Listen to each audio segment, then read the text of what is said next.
পৃথিবীর মানুষ না তোমাকে দিন শেষে সবকিছুই দিবে।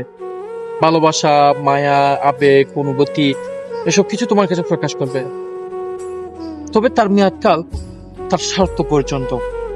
যখন তার স্বার্থটা হাসিল হয়ে যাবে, তখন তুমি কে, তুমি কোন পরিস্থিতি তার সাথে পরিচিত হয়েছো, কেমন করে তার সাথে যোগাযোগ রাখতে কিংবা তাকে কিভাবে কেয়ার করতে, সেগুলো সবকিছুই নিমেষে বলে যাবে।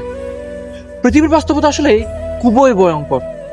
এই যে আপনি শুনছেন আমার কথাগুলো, হয়তো কিছুটা আপনার গায়ে লাগতেই পারে, তবে দিন শেষে সবাই স্বার্থপরতাকে প্রাধান্য দেয়। নিঃস্বার্থ ভালোবাসা, হয়তো পৃথিবীতে একজনই ভালোবাসেন, তিনি হয়তো আমাদের মা, আমাদের বাবা, হয়তো বড় জোর গেলে ভাই কিংবা বোন। তবে তাদের খুঁটিনাটি স্বার্থ লুকিয়ে থাকে। লক্ষ্য করে দেখুন, হয়তো আপনি সেটার সাথে পরিচিত আছেন। আপনি একটা পরিবারের জন্য অপরিহার্য মানুষ, যে পরিবারটাকে আপনি নিজেই চালান। হঠাৎ একদিন কিংবা এক মাস পরিবারের সাথে যোগাযোগ বিচ্ছিন্ন করে রাখো, কিংবা এক মাস টাকা না দিয়ে দিব, পরিবার আপনাকে নিয়ে কি বলে।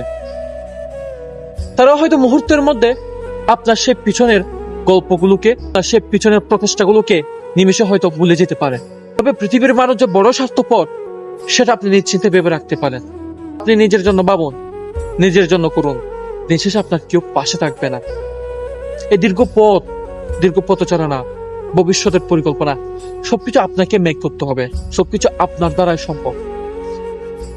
পৃথিবীটা আসলে অনেকভাবেই বলে, পৃথিবীর মানুষগুলো আপনাকে অনেকভাবে বুঝাবে যে আমি আপনার চেয়ে আপনার জীবনে গুরুত্বপূর্ণ হতে থাকতে চাই, যে আপনার জীবনে আমি গুরুত্বপূর্ণ হয়ে থাকতে চাই।